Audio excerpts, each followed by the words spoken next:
je vois que la littérature attire plus de monde que l'interdisciplinarité,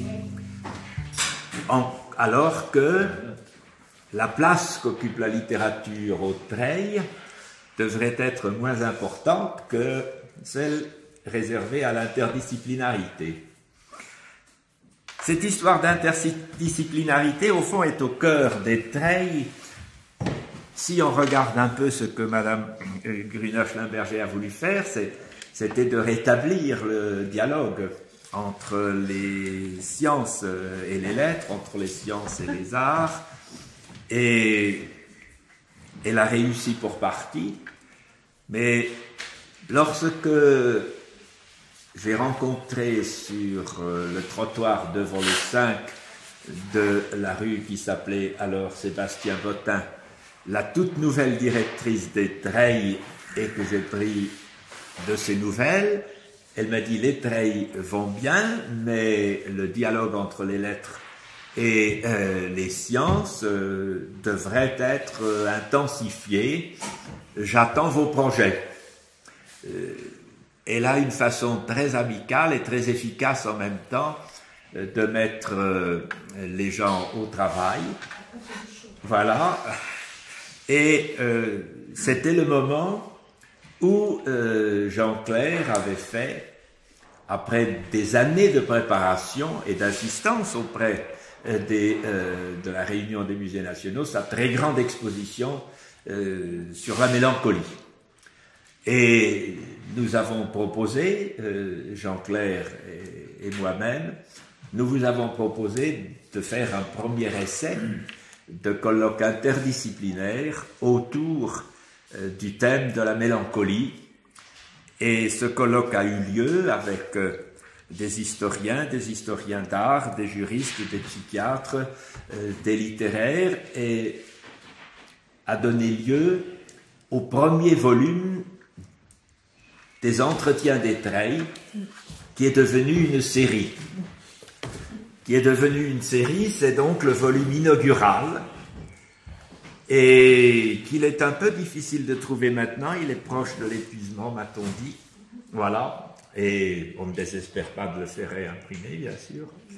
Donc, c'est le point de départ de cette coopération entre gens de différentes disciplines.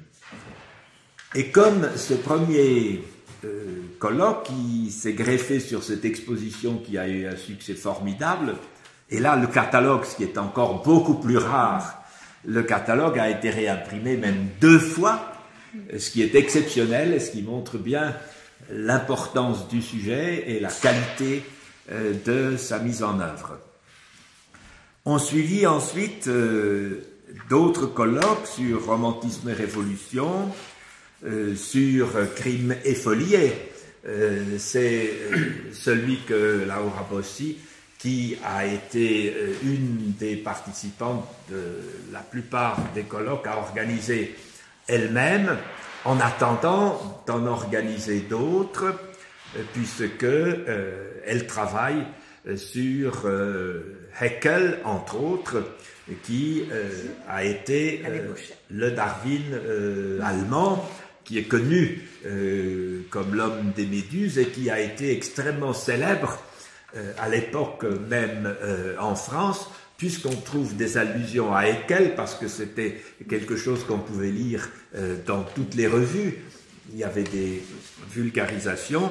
On trouve des allusions à Haeckel, non seulement chez Apollinaire, mais aussi chez Jarry, ce qui dit que vraiment c'était un nom qui était utilisé assez couramment, comme pour Darwin. Pardon ? Flaubert, oui, absolument. Flaubert le cite de manière enthousiaste, etc. Donc c'est un autre exemple qui va renouer avec ses débuts. Alors, comme le colloque inaugural a été celui de la mélancolie, et comme Jean-Clair actuellement est sur un autre projet d'exposition qui est tout aussi interdisciplinaire, c'est-à-dire Freud, c'est peut-être à lui que nous allons demander de commencer et de dire un peu comment est-ce qu'il a préparé ce projet de la mélancolie et qu'est-ce que signifie pour lui dans son travail depuis toujours l'interdisciplinarité. Oui, alors depuis toujours, c'est évidemment un peu vertigineux et le terme même d'interdisciplinarité me gêne beaucoup parce que discipline, tout de suite, ça évoque la geôle, la prison, le cachot, enfin toutes les choses avec lesquelles nous vivons désormais presque jour après jour. Alors qu'au contraire, évidemment, l'interdisciplinarité, c'est la possibilité d'échapper à l'enjôlement, à l'incarcération. Alors évidemment, si on bon, je dis tout ça en vrac, hein, mais on reviendra après. Si on se limite à ce petit pays qui s'appelle la France, l'interdisciplinarité n'a jamais été pratiquée parce qu'elle n'est pas dans la tradition de l'historiographie française. Pas particulièrement pas celle des musées qui tiennent à garder leur virginité de l'art avec un grand A. Donc on fait des expositions d'art, mais certainement pas ces espèces de machins, de monstres impurs qu'on appellerait, je ne sais pas comment, des expositions interdisciplinaires, pluridisciplinaires. Précisément, il n'y a pas de terme. Or, il se trouve que, un peu, pas par hasard, j'ai été élevé dans une tradition qui n'est pas la tradition française, qui est la tradition plutôt anglo-saxonne, italienne et américaine, c'est-à-dire une tradition où le phénomène art, l'œuvre d'art, ne se peut concevoir, ne se peut regarder qu'en relation avec un environnement culturel, scientifique, littéraire, poétique, tout ce que vous voulez, qui lui donne un sens. Sinon, on aboutit au catalogue raisonné et à l'attributionnite, qui sont les deux fleurons de l'histoire de l'art français. Bon. Alors, une fois qu'on a dit ça, ça veut dire par là que tout de même, mes maîtres, si j'ose utiliser ce terme, qui a un sens en dehors de la coupole et de l'Institut de France, et de l'Académie, ça a été des gens qui étaient, par exemple, pour citer les plus connus, Panofsky. Panofsky, c'est d'abord l'iconographie, c'est d'abord l'iconologie. L'iconologie en tant que histoire générale de la connaissance humaine, dont l'art, en tant qu'objet, n'est qu'une des manifestations.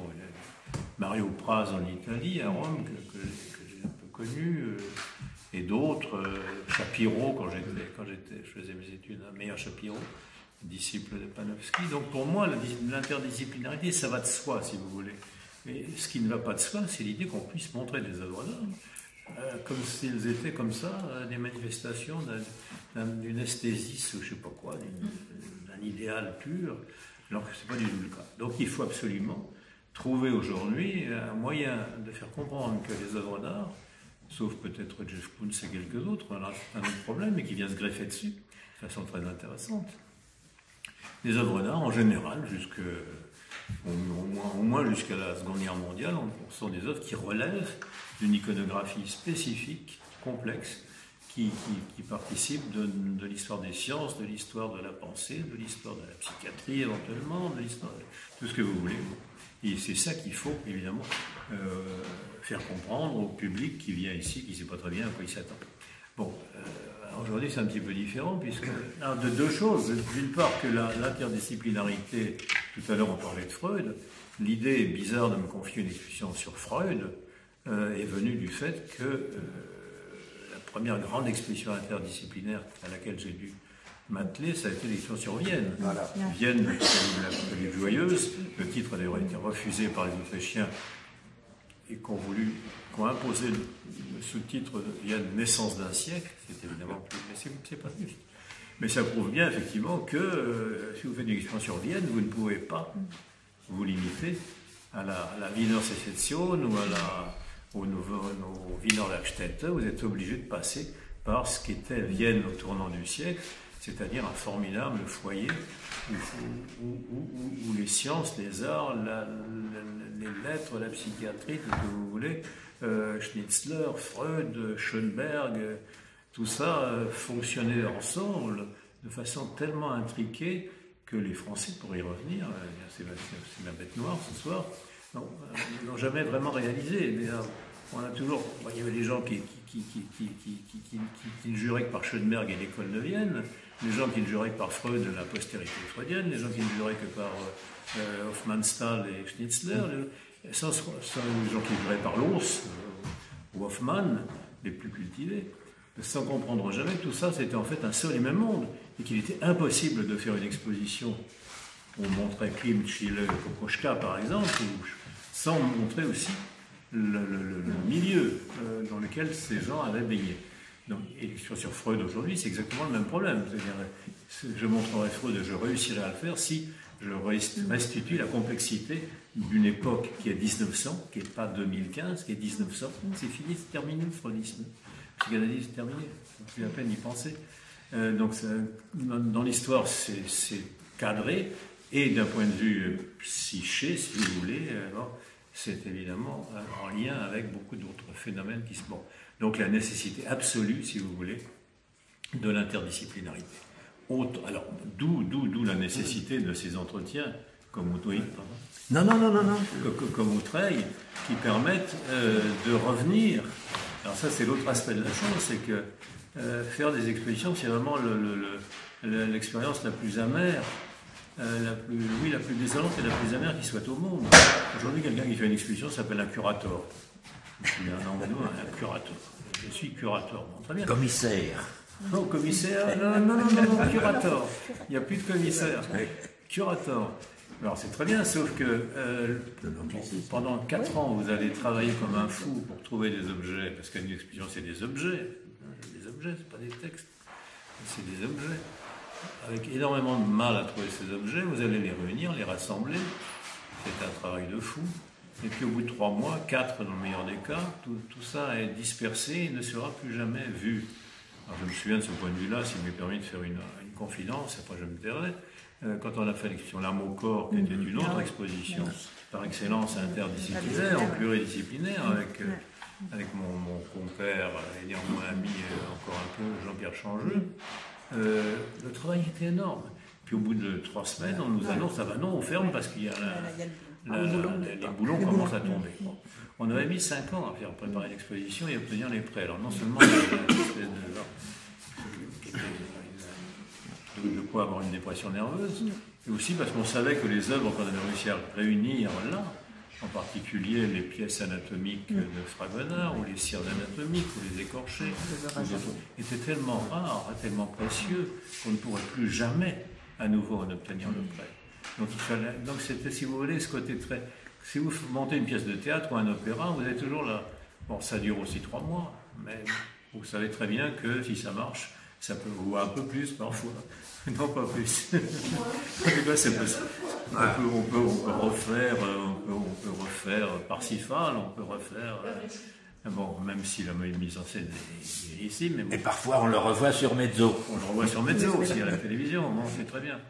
Là, l'exposition d'art, vraiment, il n'y a plus rien, sauf s'il y a effectivement un colloque par la suite pour pouvoir un colloque et peut-être maintenant avec les moyens modernes qui se répandent, des enregistrements, des reconstitutions virtuelles. Je vois que ici pour la première fois nous sommes enregistrés du début à la fin pour le meilleur et pour le pire, et je pense que pour les expositions ça pourrait éventuellement apporter quelque chose, sans pour autant tomber dans le musée virtuel. Absolument. Voilà. Dominique, dans ton travail, est-ce que tu as eu autant de mal à l'intérieur de ta discipline? Est-ce que tu t'es senti également à l'étroit, d'autant que tu as travaillé sur la peinture, sur la photo, voilà, ce qui n'est pas la même chose, mais enfin c'est plus ou moins voisin.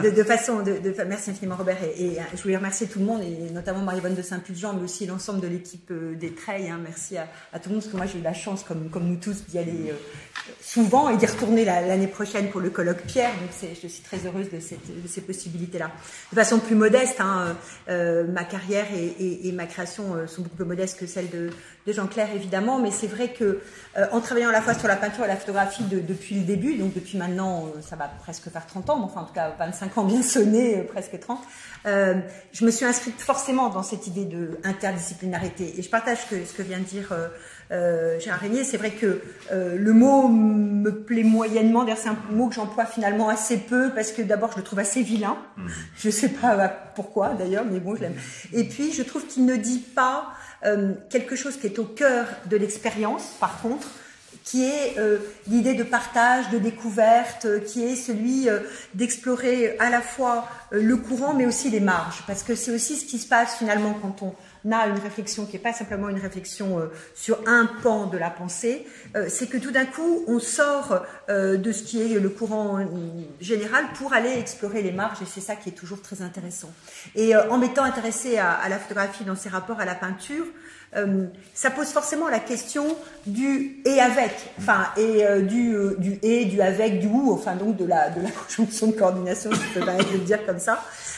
Et du coup, on ne peut pas rester simplement sur ce que vous disiez à l'instant, c'est-à-dire l'attributionnisme, le catalogue raisonné. On est obligé de sortir et de voir comment les éléments dialoguent.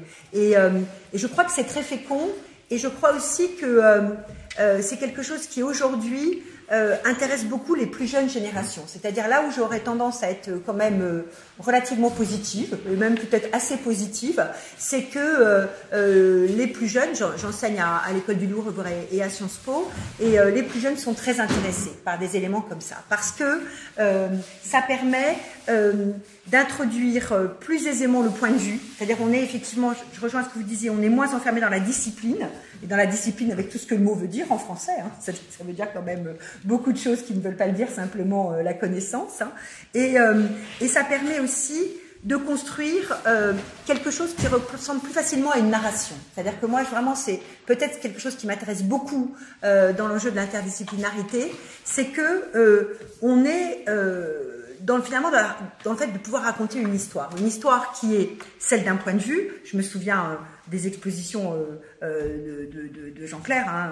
Vienne, c'est une des premières grandes expositions que j'ai vues avec pleine conscience et plein d'intérêt. J'en avais vu avant, mais c'est là vraiment dont je me souviens très précisément et qui a été un éblouissement. Je l'ai vu plusieurs fois et un des premiers catalogues que je m'étais acheté avec mon argent. Enfin, voilà, vraiment pleinement. Donc j'en suis très heureuse.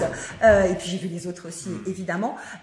Et c'est peut-être le souvenir que j'en ai, c'est justement que là, j'étais confrontée à quelque chose qui n'était pas simplement un état de la question que je devais apprendre, donc la discipline d'une certaine manière, mais un point de vue, une proposition, un voyage. Finalement, Vienne, l'Apocalypse joyeuse, en tant que visiteuse à ce moment-là jeune et encore vraiment historienne de l'art en devenir, je me souviens comme d'une sorte de voyage, de parcours, de narration. Et je trouve que c'est ça que ça apporte. Et si je pense à nos entretiens des treilles, qui sont donc toujours pluridisciplinaires, et où je me souviens, tu te souviens Robert, quand on avait eu, malheureusement j'ai oublié le nom de l'intervenant, c'est de ma faute, j'aurais dû regarder, qui était venu parler du télégraphe, tu te souviens du Oui, tout à fait, oui, voilà. Oui. C'était Philippe Canel. Ouais, non, c'était pas Philippe Canel. C'était un monsieur physicien, mais un jeune homme. J'ai oublié son nom. Enfin, peu importe. Enfin, si, ça importe, mais j'essaierai de le retrouver pour le dire.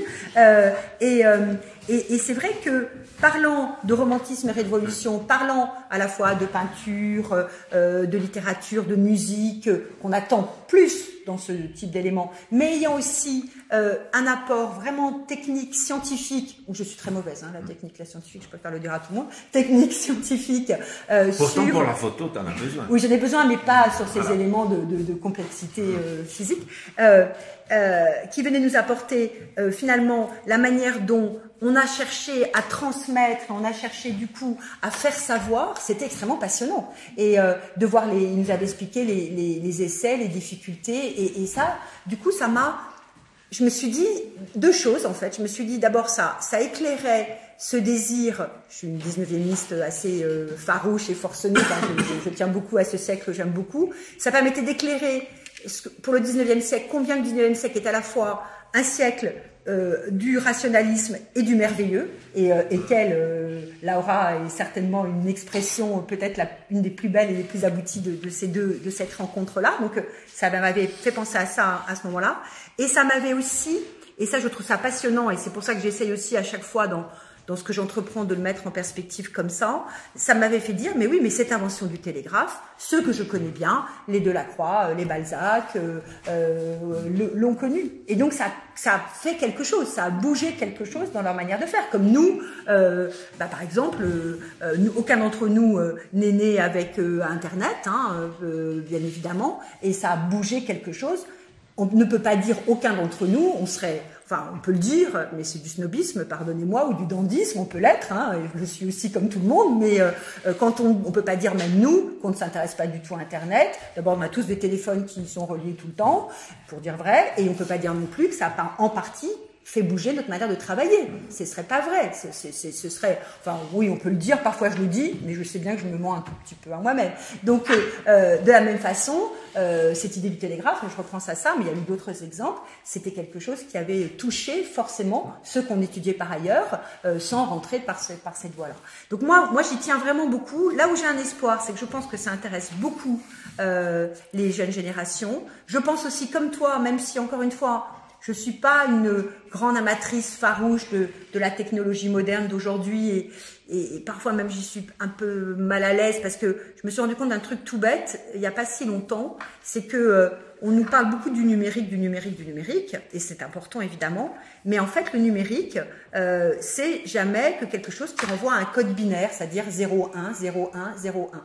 Je ne serais pas capable de vous expliquer beaucoup plus que ça, ne m'interrogez pas là-dessus. Mais néanmoins, le fait que ce soit un code binaire 0101 fait que ce qui est présenté comme l'acmé de l'invention et de l'imagination, en fait, est extrêmement normé et qu'il n'y a rien de plus normé qu'une page de site internet. Je le sais pour en avoir entrepris un certain nombre pour les institutions pour lesquelles j'ai travaillé, et que finalement, on nous parle de l'imagination, mais l'imagination, elle est plutôt en dehors de cet élément-là. Et donc, même si je m'en méfie un peu de cette technologie, je pense néanmoins que l'interdisciplinarité peut et pourra vivre par cet élément-là, parce que par contre, quelque chose qui m'inquiète, et ça c'est peut-être quelque chose sur lequel on peut alerter les pouvoirs publics, c'est qu'aujourd'hui, les programmes scolaires, au moins en France, ou universitaires, au moins en France, ne se caractérisent pas par une ouverture aux autres disciplines extrêmement audacieuse, on va dire comme ça.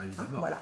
Et ça, il y a peut-être un petit truc d'amélioration où je suis quand même assez frappée que finalement, même si du point de vue du musée, par exemple, on multiplie les programmes. J'ai organisé l'année dernière une exposition Shakespeare romantique, qui associe peinture, littérature, théâtre, donc déjà l'interdisciplinarité. Donc on a fait des projets éducatifs avec des professeurs, et finalement, c'était très difficile d'attirer des professeurs d'anglais ou des professeurs d'art plastique, parce qu'ils avaient l'impression du coup que c'était pas complètement dans leur discipline, alors que moi j'avais envie de me dire, mais alors c'est quoi votre discipline? Enfin bon, il faut aussi poser des questions. Donc là, il y a quand même un vrai sujet, parce que, et je parle d'expérience, y compris d'expérience de mère de famille, j'ai un dernier fils qui passe son bac, et il y a un vrai sujet, parce que ces jeunes gens d'aujourd'hui sont nourris à cette pluridisciplinarité, à cette narration que leur permet les découvertes sur le net, etc. Il y a des bonnes découvertes, il n'y a pas que des mauvaises découvertes, ça faut dire la vérité, mais on leur oppose toujours quelque chose, alors là vraiment bien rangé dans la case, là, pour bien mettre dans des bons tiroirs au bon endroit, ce qui est une source d'inquiétude, mais les treilles sont un magnifique à la fois lieu de réflexion, d'échange, de ressources et de ressourcement, si je peux dire ainsi. Mes séjours au Treil m'ont apporté non seulement les échanges merveilleux, mais aussi ont vécu en moi, enfin, je veux dire, ça a résonné en moi, ça a travaillé en moi, si on prend un terme un peu psychanalytique, et je crois en nous tous, mais c'est aussi d'une certaine manière, avec ce côté extrêmement aussi libre qu'ont les Treilles, peut-être un endroit d'où peuvent partir des débats absolument essentiels, et moi je me réjouis beaucoup. Rien que le télégraphe permettrait de faire un colloque, parce que c'est un sujet qui touche absolument à toutes les disciplines. Il joue un rôle capital en littérature. Il suffit de regarder Lucien Leven, dont le premier titre a été le télégraphe. Et si on regarde les manuscrits de Stendhal, on voit bien que ce télégraphe, qui aurait pu servir de titre au roman, joue un rôle capital dans cette intrigue, parce que le télégraphe est un moyen de communication qui est plus rapide que les autres. Or, la rapidité de la communication joue un grand rôle, notamment dans les milieux financiers. Si vous êtes au courant plus vite que votre voisin de ce qui se passe en bourse, vous pouvez réagir plus rapidement, c'est-à-dire vous pouvez faire fortune ou vous pouvez faire en sorte à ce que le voisin fasse faillite. Il suffit d'avoir l'information. Aujourd'hui, ces choses-là sont traquées comme des d'initiés, mais enfin, sous Louis-Philippe, la notion n'existait pas encore. N'était pas encore établie. Donc, voilà un sujet qui permettrait de rayonner dans toutes les directions, parce que la communication et les moyens de communication sont un bon moyen d'entrer dans cette problématique. La discipline, l'interdisciplinarité ou la transdisciplinarité, quel que soit le terme, il est odieux. Oui, voilà, non seulement il est laid, mais il montre que nous sommes formatés au départ. Oui, c'est-à-dire, nous venons d'une discipline. Alors, Gérard avait l'air d'opposer la disciplinarité française à l'ouverture anglo-saxonne. À peine certains anglo-saxons, je ne pense pas que Panofsky et l'Institut Warburg soient la règle dans les pays anglo-saxons, hélas. En allemand, le mot discipline, c'est Fach. Et exactement, c'est le terme auquel je pensais. D'abord, le Fach, c'est la case. Ce qui ne rentre pas dans la case n'existe pas. Et ensuite, il existe un terme péjoratif, c'est le Fachidiote, celui qui ne connaît que sa discipline. Mais si le terme existe, c'est que l'espèce doit être assez nombreuse. Et évidemment, le problème provient et des universités et des écoles.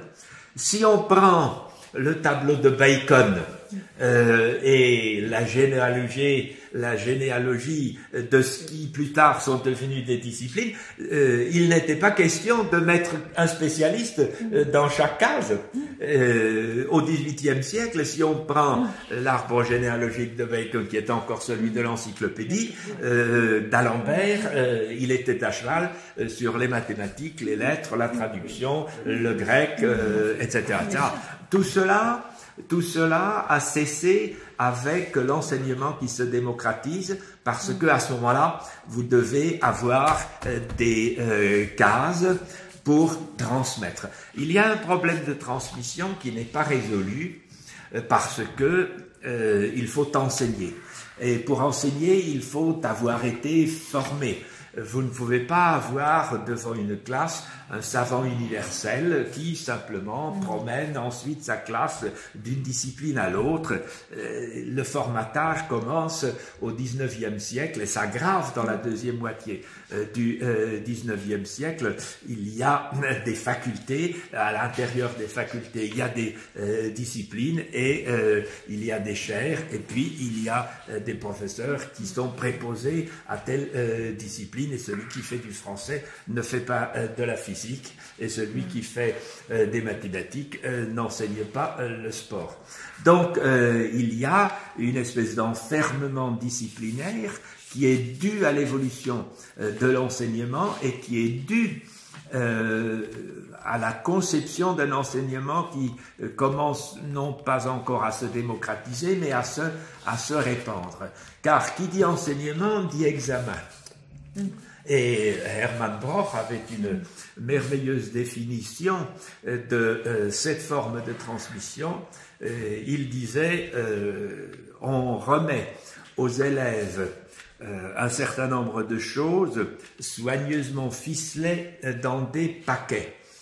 On redemande à l'examen ces mêmes choses, mais si possible dans des paquets un peu plus petits, sauf que entre les deux, on interdit à l'élève de regarder ce qu'il y a dans le paquet. Excellent. Donc, on essaye de rester dans ces cases. Mais toi qui as été élevé en partie dans une tradition différente, est-ce que tu as souffert autant de cette disciplinarité? Je crois que je suis la seule dans cette table ronde à être scientifique et médecin de formation et depuis une petite vingtaine d'années historienne des sciences. Donc, c'est vrai que du point de vue des sciences, on se plaint souvent. Je pense qu'il y a peut-être plus d'ailleurs de jeunes scientifiques qui réclament une ouverture arts et sciences ou sciences et littérature, etc.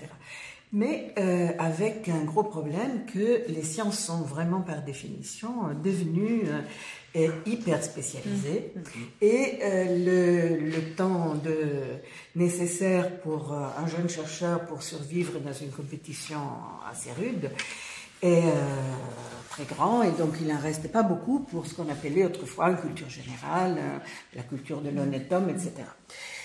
Pour ce qui concerne, donc, il y a sûrement un intérêt. Je le vois quand j'organise par ailleurs, je tente d'organiser quelques autres initiatives multidisciplinaires, par exemple à la Salpêtrière, tous les ans, j'organise un colloque pour essayer d'introduire ce qu'on appelle aussi avec un mot épouvantable les humanités médicales. Dans ce monde de la recherche de neurosciences. On a fait des colloques vraiment sur des thèmes comme la mémoire, qui sont par définition, où il y a eu d'ailleurs aussi Gérard, Pierre Nora, etc., qui sont venus pour parler de la mémoire d'une manière très large. Mais très peu de jeunes, parce qu'ils sont dans leur laboratoire en train de bosser, et il y a effectivement plutôt soit des émérites qui commencent à s'intéresser à l'histoire de leur discipline sur le tard, soit des personnes de discipline un peu intermédiaire. Donc, du point de vue du scientifique, je pense qu'il y a vraiment un gros déficit d'éducation un peu plus large. Et pour ce qui concerne un sujet qui me tient particulièrement à cœur, parce que depuis maintenant la fin des années 80, j'ai participé, produit, j'ai collaboré à, etc., beaucoup d'expositions multidisciplinaires qui traitaient aussi de thèmes scientifiques. Pour ce qui concerne donc les relations entre les arts plastiques, visuels, ou l'architecture, etc., et les sciences, j'ai pu malheureusement constater que la plupart des scientifiques sont vraiment des analphabètes visuels totaux. Et ça, c'est au moins de la plupart des... Peut-être on peut faire quelques exceptions pour les astronomes, etc. Les jeunes s'intéressent beaucoup à la photographie ou à certaines versions des arts contemporains, mais ils n'ont plus, comme par exemple autrefois, la médecine ou beaucoup de la biologie, il y avait la taxinomie. Maintenant, c'est quand même, il y a une petite renaissance récente. Mais il y a beaucoup de chercheurs, mettons en biologie, qui font une thèse sur une magnifique méduse, et ils n'ont jamais vu la méduse, mais ils ont juste vu des éprouvettes avec de l'ADN. J'exagère un tout petit peu, mais à peine. Et donc le côté visuel, morphologique, etc., je ne découvre rien. Si vous parlez avec les collègues du Muséum d'histoire naturelle qui s'occupent de la conservation des animaux, etc., ils font le même constat. Donc c'est un dialogue qui est pour lequel je crois il y a une véritable nécessité de tous les côtés, qui n'est pas facile, qui peut tourner facilement au dialogue de sourds. Et c'est pour ça que je pense que l'occasion de faire des expositions est quelque chose de très important, mais aussi l'opportunité de faire des colloques comme ceux de la Fondation Détreil. J'ai eu le grand plaisir, moi aussi, de participer à 5 colloques, et je viens d'organiser un l'année prochaine. C'est un endroit qui est vraiment propice, premièrement parce qu'on n'est pas nombreux. Il y a un contexte où on peut travailler et vraiment échanger sans limitation de temps. Dans la plupart des colloques, bon, si vous allez à un colloque... Voilà, si vous allez à le colloque de neurosciences internationales, maintenant il y a 40 000 personnes. Donc évidemment les échanges sont modestes, c'est un peu le supermarché des post-docs. Donc les gens y vont avec des buts très précis, etc. Donc l'échange est minime. Et surtout, c'est extrêmement... même des personnes qui travaillent dans un domaine très proche ne s'entendent pas. Et même dans la plupart des colloques scientifiques plus limités ou universitaires ou autres, le temps de parole est maintenant très limité. Maintenant, il y a une vague une vogue, une mode, qui consiste à penser qu'on peut transmettre toute pensée en 5 minutes, ou 20 minutes, c'est déjà énorme, etc. Et donc, je me retrouve très souvent à batailler avec mes collègues scientifiques, même pour des initiatives qui sont vraiment entendues, pour essayer de dialoguer avec des personnes qui n'ont pas la même formation, à devoir lutter pour obtenir 25 minutes, 30 minutes de présentation. Or, peut-être je suis un objet d'antiquaire, mais je pense que certaines pensées complexes sont difficilement transmissibles dans un délai de temps aussi court. Et le format des treilles me paraît particulièrement adapté à des échanges où, a priori, on peut donner des limites de temps très flexibles, on peut laisser un véritable temps à la discussion, mais pas imposer. Nous vivons en Europe, c'est important de pouvoir avoir des colloques au Treil qui sont des colloques internationaux, mais dans lesquels on peut parler français. Les Treilles ont toujours été un endroit atypique, mais si on regarde l'évolution des sciences et de l'organisation des sciences, de ce que les Allemands appellent le Wissenschaftsbetrieb, on voit que l'écart devient de plus en plus grand. Les Treilles sont devenues totalement à contre-courant, elles n'ont pas bougé, mais les universités, hélas, ont bougé. Et puis il y a un autre problème, c'est la technicité même de nos sciences. Quand j'ai fait mon bac, mon père très libéral, qui a favorisé les études de tous ses enfants, m'a dit « Qu'est-ce que tu voudrais faire ?» J'ai dit « Ce qui m'intéresse, c'est de savoir comment fonctionne la tête. » Et j'aurais voulu faire des études de médecine et des études de lettres, mais la médecine uniquement pour savoir un peu comment ça se passe, voilà. Et il m'a dit « Bon, ben écoute, ça paraît un peu long, commence par quelque chose. » Et alors, j'ai fait le mauvais choix. J'ai commencé par les lettres et je n'ai pas fait ce que un des seuls que je connaisse, qui est Jean Sarobès, qui a fait, c'est-à-dire d'abord la médecine et ensuite les lettres. Car quand on commence par les lettres, après, l'effort pour faire encore de la médecine est évidemment beaucoup plus grand et il fallait commencer par l'autre. Donc la technicité même, la longueur même des études est devenue telle qu'il est difficile aujourd'hui de maîtriser, comme tu le fais, différents domaines. Mais il existe quand même des chercheurs, et je pense notamment à notre ami Olivier Bessard-Blanqui, qui, par la nature même de son objet d'étude, probablement ne se pose même pas la question de l'interdisciplinarité parce qu'il ne vient d'aucune discipline précisément, puisque c'est un historien du livre. C'est un historien du livre, de l'objet livre, de l'objet culturel livre, de la circulation des livres, bien entendu aussi de leur contenu. Explique-nous un peu comment tu y es arrivé. Par quel biais, par quel détour, par quel chemin? Merci cher Robert. Ça risque d'être un peu long. Je vais essayer d'être très synthétique. Nous sommes au Treil, nous prenons le temps qu'il faut. Donc pour aller vite, je suis effectivement tombé dans la recherche qui porte sur le livre parce que je sentais que dans la façon dont la littérature s'imposait, il y avait des éléments, disons, extérieurs à la littérature qui pouvaient expliquer beaucoup de choses. Et donc, j'avais envie de creuser un peu cette question et je suis allé rencontrer des gens que Claire Pollan connaît bien, comme Pascal Fouché, qui m'a aidé à mieux comprendre comment fonctionnait l'édition. Et de fil en aiguille, voilà, j'ai été pris de passion par cette recherche qui, effectivement, dans les années 80-90, était encore pour beaucoup à entreprendre. Et grâce à Pascal Fouché et Olivier Corpet, l'IMEC a été fondé et donc des archives d'éditeurs ont été déposées. Et ça a donc donné envie à beaucoup de chercheurs d'aller d'aller y voir. Je crois que vous avez reçu Alban Cerisier qui, lui, avait travaillé sur les clubs de livres avant d'arriver chez Gallimard. Voilà, donc effectivement, quand j'ai commencé ces recherches, je me suis pas tellement posé la question de la discipline ou des disciplines. Et d'ailleurs, c'est un tort, j'aurais dû me la poser parce que l'université, elle, veut absolument savoir où on se trouve et qui on est.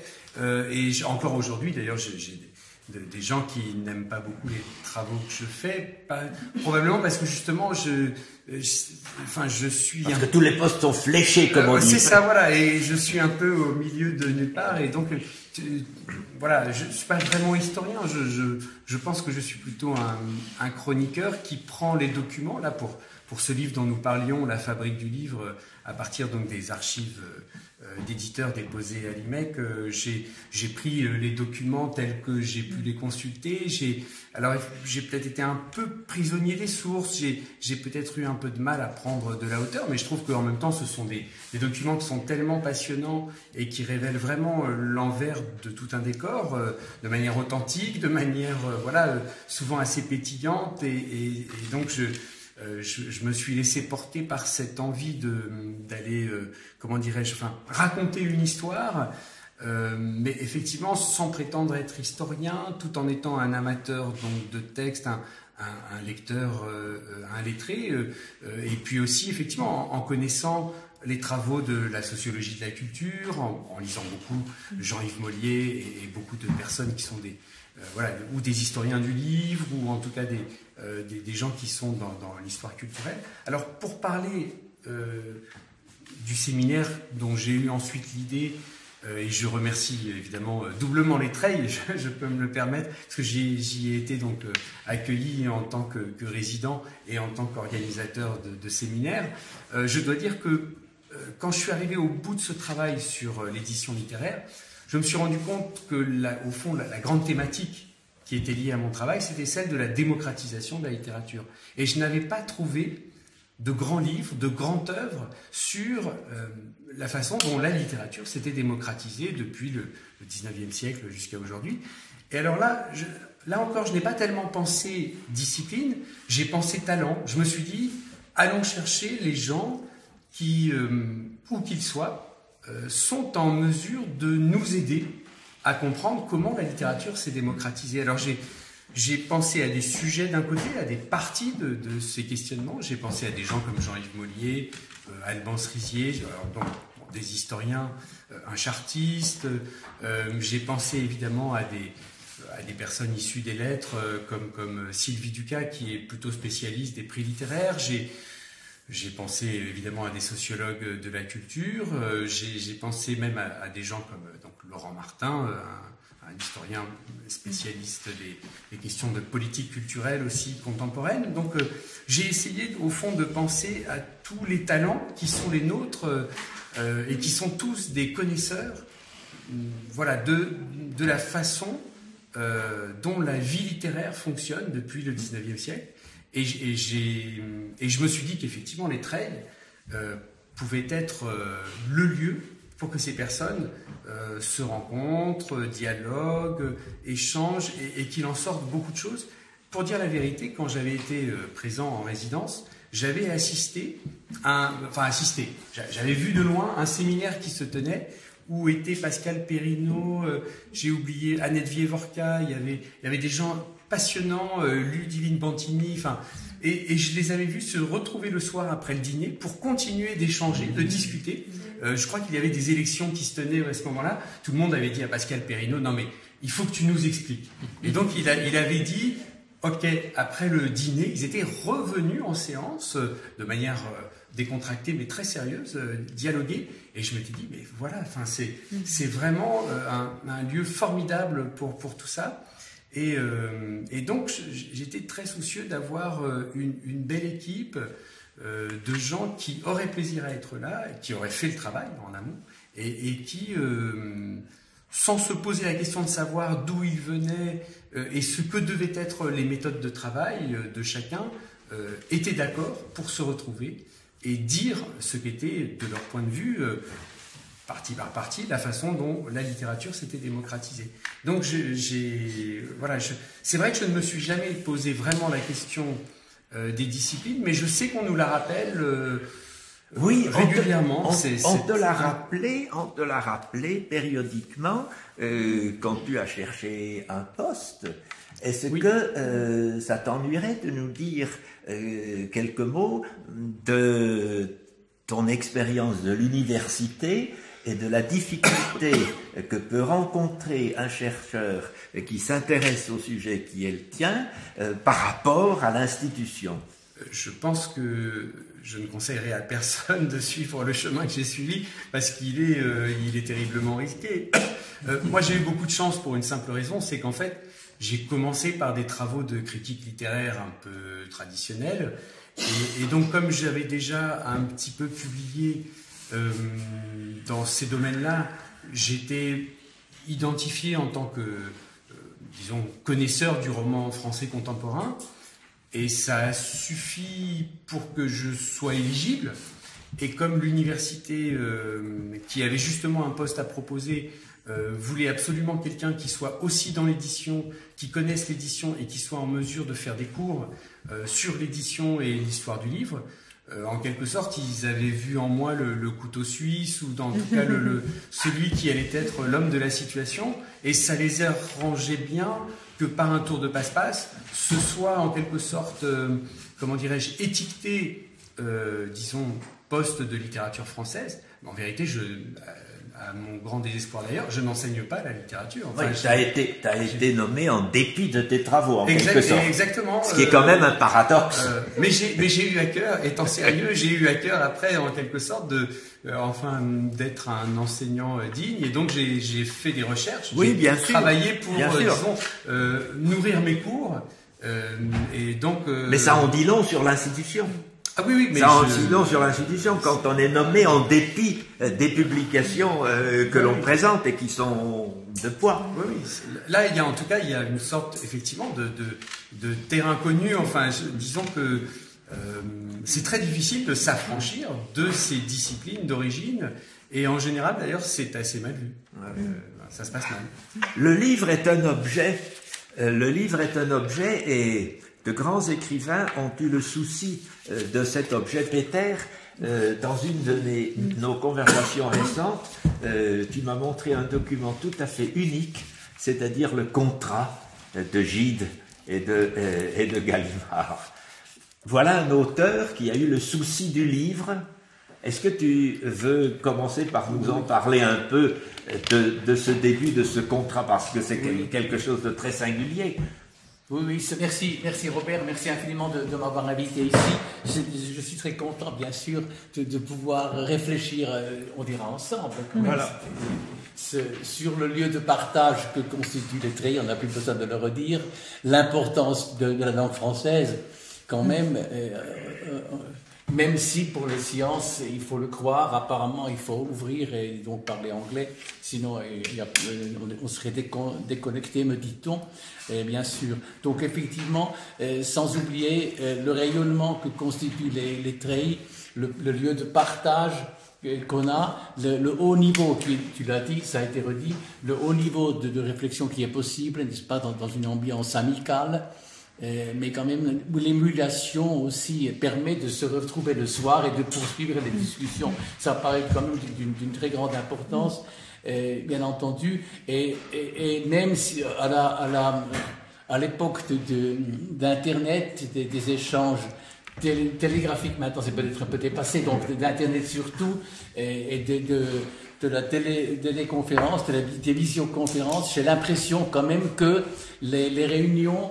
les entretiens, les colloques tels qu'on les fait, les séminaires, gardent leur importance fondamentale, n'est-ce pas? Donc évidemment, on saurait assez remercier cette fondation des treillis que préside Madame Marie-Bonne de Saint-Pulgent et avec Anne Bourgeat, n'est-ce pas, aux manettes également. Alors effectivement, le livre, oui, Olivier a fait un ouvrage extrêmement critique, mais on est heureux qu'il existe, parce que tu nous secoues. Il y a quand même des choses que tu dis qui ne font pas plaisir. Démocratisation ou non, Si l'objet livre, si on le néglige, où va-t-on? Si tout devient le présent pur, si toutes les recherches ne se font plus que par Internet, si on ne recourt plus au livre en tant que moyen de communication et de réflexion et d'échange aussi, alors quand même on peut avoir quelques angoisses pour l'avenir. Donc il y a effectivement cette dimension historique que le livre transporte. Et ça me paraît extrêmement important, et tu le dis très bien dans La fabrique du livre, qui est de l'ouvrage quand même négatif, puisque l'évolution, que tu as peut-être tu pourras y revenir un jour, que l'évolution que tu dessines nous donne à penser. Alors effectivement, notre travail en tant que littéraire aussi, avec toute l'ouverture que nous souhaitons, on en a parlé maintenant tout à fait dans le bon sens, me semble-t-il, avec cette pluridisciplinarité, mais le travail que nous voulons faire aussi, c'est une réflexion historique, bien entendu, qui ne néglige pas le passé, mais qui essaie de le faire revivre, qui essaie de montrer comment les choses se sont faites, comment elles ont évolué, comment elles ont pu avoir lieu. Et évidemment, c'est un travail à faire. Et je maintiens cette histoire comme le fait Robert, comme le fait Jean-Claire, n'est-ce pas, comme le font d'autres personnes ici présentes. L'histoire en tant que telle, évidemment, est fondamentale. Et dans ce contexte aussi, l'histoire littéraire, bien entendu. Et après, il y a donc les textes. Et on peut dire ce qu'on veut, Nous vivons dans notre époque, bien sûr, et il ne faut pas oublier non plus que ce qui a été fait reste actif, et qu'on a tort de le négliger. Laudamus veteres et nostris annis ultimur, a dit Horace dans les Fastes. Nous sommes de notre temps, n'est-ce pas? Mais il ne faut pas négliger, bien sûr, notre temps, mais il ne faut pas non plus oublier ce qui a été fait. Donc, il y a dans ce contexte, comme il y a dans la Fondation des Treilles un centre de recherche que Robert a installé, à savoir le centre de recherche André Gide, Jean Schlumberger, nous nous occupons a priori de Gide et de Schlumberger. Et dans ce contexte, évidemment, nous nous rendons compte qu'il y a beaucoup de choses qui ont été dites et que l'on aurait tort de négliger. C'est un petit peu comme ça que nous pouvons le dire.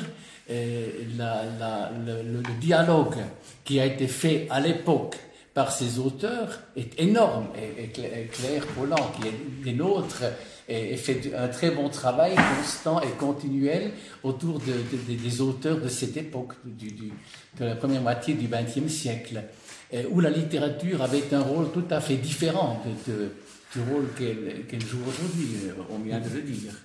Donc, dans ce contexte, évidemment, un document unique est constitué par le contrat qui existe, qu'on a retrouvé, et qui est maintenant au Treilles par ailleurs, et donc entre Jean Schlumberger, André Gide et Gaston Gallimard. Et effectivement, c'est un... Et qui concrétise quelque chose. Voilà, et qui concrétise, qui permet la constitution d'une revue dont on a parlé l'autre jour, n'est-ce pas, qui est évidemment la nouvelle revue française.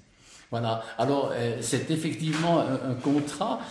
On n'ignore pas que les uns et les autres ont dû, pendant pas mal de temps, ils ont dû payer de leur poche. Oui, mais ce qui est important, c'est qu'on passe un contrat. Ça ne se fait pas simplement en l'air. On veut des bases juridiques. On vise à une certaine solidité, à une certaine répartition des tâches. Ça me paraît quand même très important. Le côté institutionnel. Oui, mais ça c'est peut-être aussi le protestantisme qui est le propre de Jean Schlumberger et d'André Gide et Gaston Gallimard également, n'est-ce pas? Il voulait quand même être sûr de ne pas avoir des surprises par la suite. Ça, c'est évident. Donc en tout cas, il y a l'écrit, ce contrat, il a permis petit à petit de développer, de créer cette revue.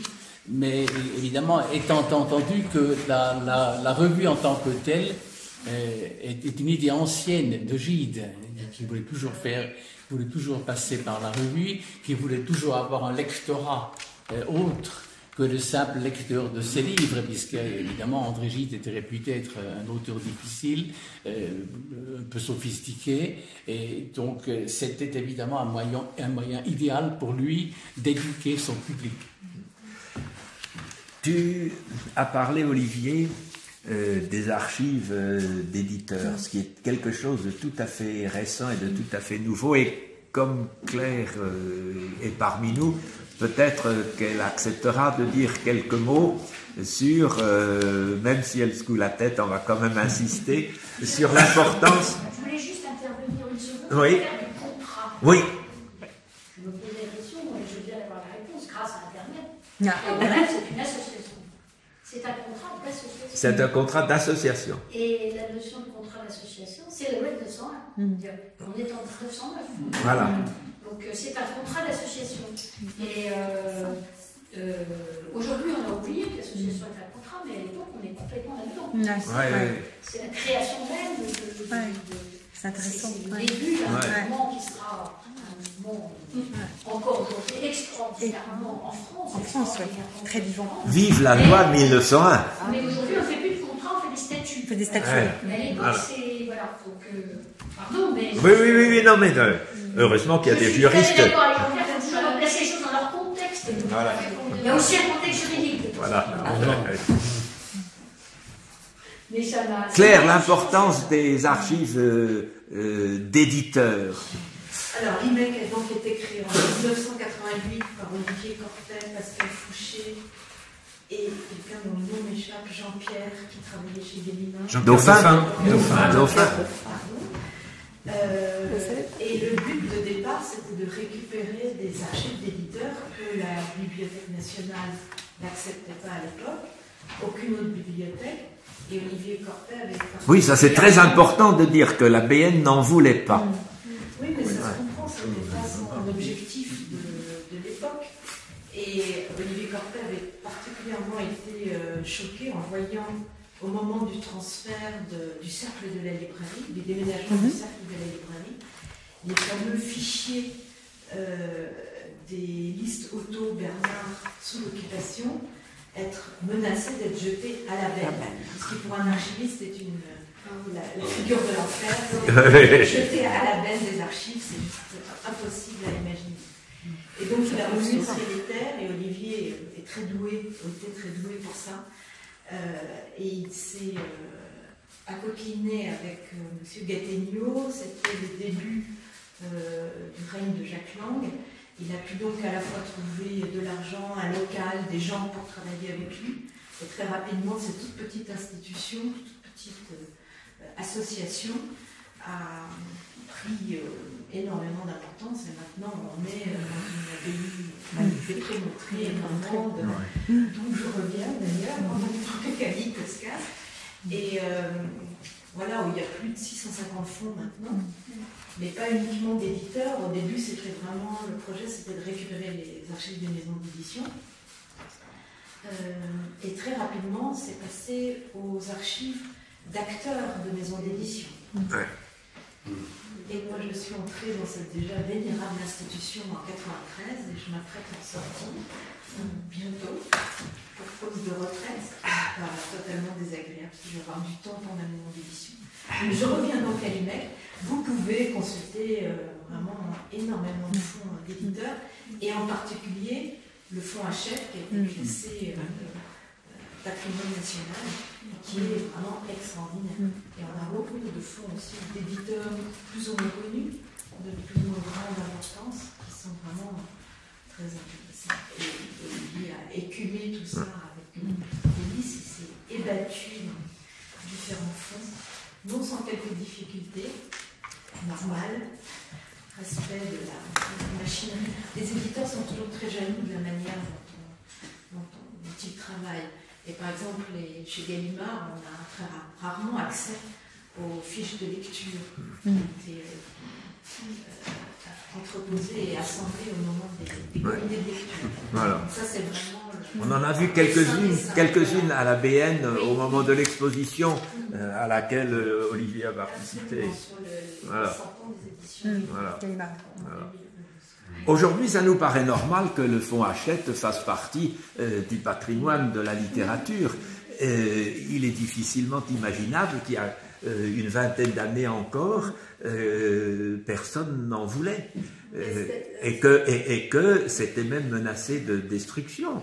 C'est pas tout à fait menacé de destruction, parce que c'était conservé par les maisons d'édition. Ouais. Oui, mais combien de maisons d'édition ne déménagent et ne conservent pas?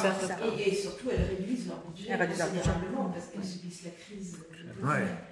Donc, Hachette, Le Seuil, beaucoup de maisons d'édition, Ouvert, etc., préfèrent payer un prix qui correspond à la location de l'espace qu'ils représentent à Limerick contre la gestion de leurs archives dans un lieu excentré par rapport à leurs activités.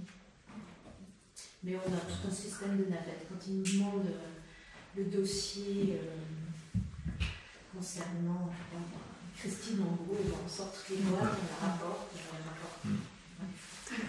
Voilà, donc, la présentation de quelques-uns de nos travaux.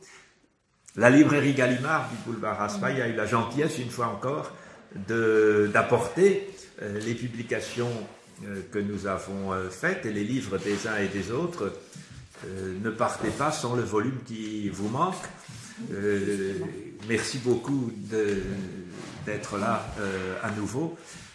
Merci à Anne Bourgeat d'avoir organisé cette soirée, et bien entendu merci à notre présidente. Et on va vous offrir un peu la main. Et c'est bien organisé parce que maintenant il y a un double mouvement, d'abord vers les livres. il faut que vous alliez vers D'abord, les livres, et ce n'est que lorsque vous aurez pris un livre que vous aurez droit absolument. C'est clair. à une boisson. Voilà, merci.